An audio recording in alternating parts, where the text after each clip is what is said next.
लेकिन एक दिन रानी स्नान करने चली गई और साधु को भोजन देना भूल गई। भोजन क्यों नहीं आया? इसके बाद साधु ने सोचा कि वह स्वयं महल में जाकर देखेगा कि अब तक भोजन क्यों नहीं आया, और फिर वह महल में पहुंच गया। जब वह महल के अंदर पहुंचा तो वहां उसकी नजर रानी पर गई।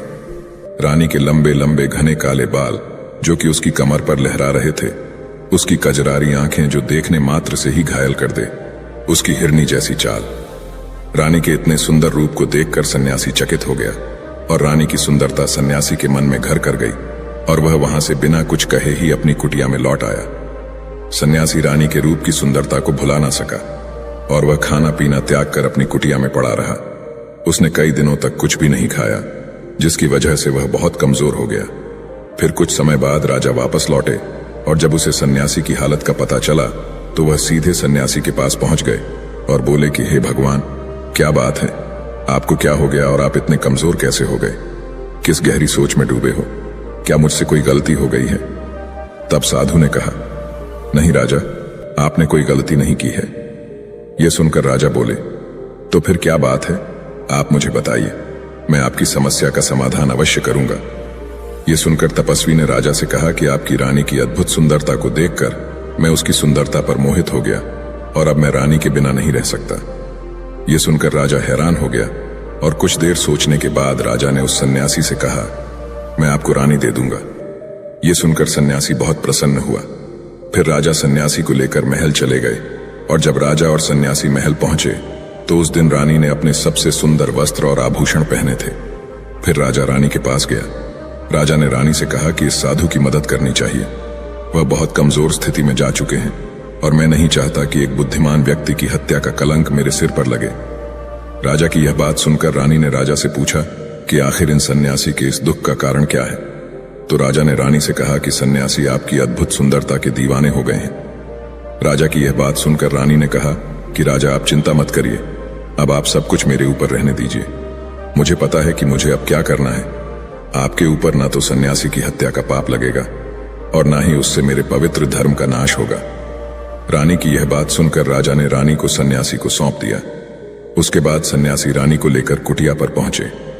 जब रानी सन्यासी की कुटिया पर पहुंची, रानी ने सन्यासी से कहा कि हमें रहने के लिए घर चाहिए, हम इस झोपड़ी में नहीं रह सकते।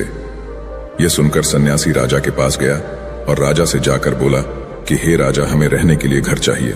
सन्यासी की बात सुनकर राजा ने उनके लिए घर का प्रबंध कर दिया। फिर सन्यासी रानी को लेकर घर पहुंचा। जब रानी सन्यासी के साथ उसके घर पर पहुंची तो रानी ने सन्यासी से कहा कि यह घर तो बहुत गंदा है और इसकी हालत बहुत खराब है, मैं इस घर में नहीं रह सकती।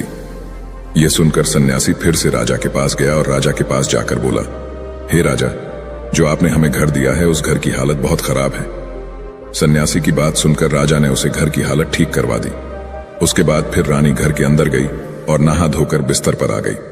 तभी साधु भी बिस्तर पर आ गया।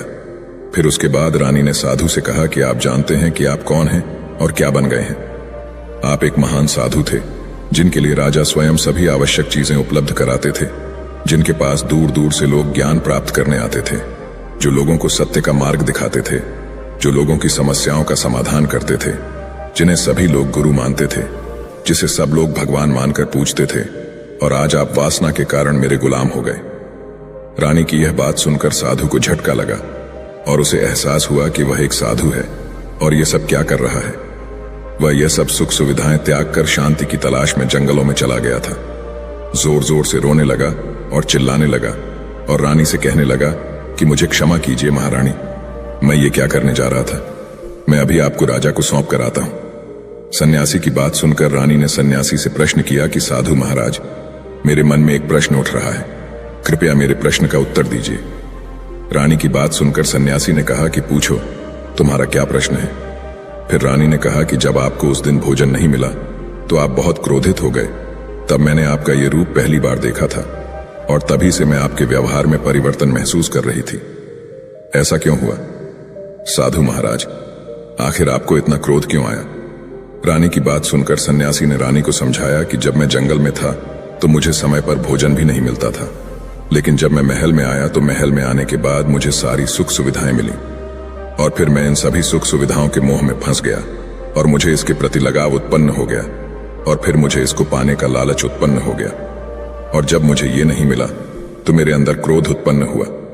फिर सन्यासी ने कहा कि महारानी, सच तो ये है कि अगर इच्छा पूरी नहीं हो तो क्रोध उत्पन्न होता है, और अगर इच्छा पूरी हो जाए तो लालच बन जाता है।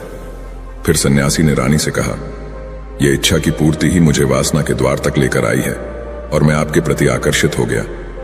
इसके बाद वह सन्यासी रानी को लेकर राजा के पास गया और बोला कि राजा, मुझे क्षमा कर दीजिए, मुझे अपनी गलती का एहसास हो गया है। ये लो आपकी रानी, मुझे ये सब नहीं चाहिए। मैं अपनी इच्छा के वशीभूत होकर यह गलत कार्य करने जा रहा था और अपने जीवन को बर्बाद कर रहा था, लेकिन अब मुझे सब कुछ समझ आ गया है।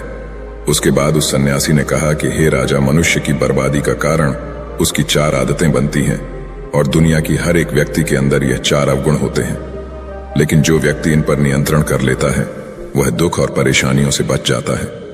वही जो व्यक्ति इन 4 दोषों पर नियंत्रण नहीं कर पाता है वो बर्बाद होने के कगार पर पहुंच जाता है।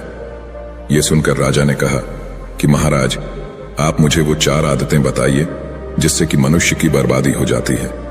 फिर सन्यासी ने राजा को मनुष्य को बर्बाद करने वाली आदतों के बारे में बताया कि हे राजा, मनुष्य को बर्बाद करने वाली पहली आदत है इच्छा, क्योंकि इच्छा ही दुनिया की हर एक व्यक्ति के अंदर सबसे पहला अवगुण होता है, और जो व्यक्ति अपनी इच्छाओं को नियंत्रण में नहीं रख पाता है वह जीवन के किसी भी क्षेत्र में सफल नहीं हो पाता है, क्योंकि जैसे ही उसकी एक इच्छा पूरी होती है वह दूसरी की ओर जाने लगता है, और दूसरी पूरी हो गई है तो तीसरी इच्छा उसके मन में जागृत हो जाती है, और फिर ऐसे करते करते इच्छाओं पर नियंत्रण न होने के कारण किसी जाल में उलझा रहता है और दुखी रहता है। इसीलिए राजा, जब हम इच्छाओं पर नियंत्रण पा लेते हैं तो हम हमारे मन पर भी नियंत्रण पा लेते हैं, और जब हमारा मन हमारे वश में होता है तो हमें सुख की प्राप्ति होती है। फिर जो हम चाहते हैं वही हमारे साथ होता है। फिर सन्यासी कहता है कि हे राजा, मनुष्य को बर्बाद करने वाली दूसरी आदत है वासना। वासना का जन्म हमारे मन में उठने वाली इच्छाओं से होता है। जिस प्रकार इच्छा का कोई अंत नहीं होता और मनुष्य वासना के जाल में फंसता ही चला जाता है, वासना के वशीभूत होकर मनुष्य को कुछ भी नजर नहीं आता है। आज तक जितने भी युद्ध हुए हैं उनका सबसे प्रमुख कारण स्त्री को पाने की इच्छा ही रही है। स्त्री के प्रेम में वशीभूत होकर राजा महाराजाओं ने आज से पहले बहुत सारे युद्ध किए हैं। रावण भी संसार का सबसे बुद्धिमान व्यक्ति था, लेकिन उसने भी माता सीता की सुंदरता की जाल में फंसकर अपना सब कुछ बर्बाद कर लिया। उसकी मृत्यु का कारण एक स्त्री ही बनी। कई राजा महाराजा तो युद्ध में इसलिए हार गए क्योंकि वो लोग स्त्रियों से रासलीला रचने में ही रह गए। ईश्वर ने तो स्त्री की उत्पत्ति इस संसार को बढ़ाने के लिए की है, लेकिन आजकल लोगों ने इसे अपनी वासना का शिकार बना लिया है, अपने मनोरंजन का साधन समझने लगे हैं, और जब उन्हें अपना यह मनोरंजन नहीं मिलता तो वो पागल हो जाते हैं और ना जाने क्या क्या कर बैठते हैं। इसीलिए हे राजा, जितना हो सके उतना वासना से दूर रहना चाहिए।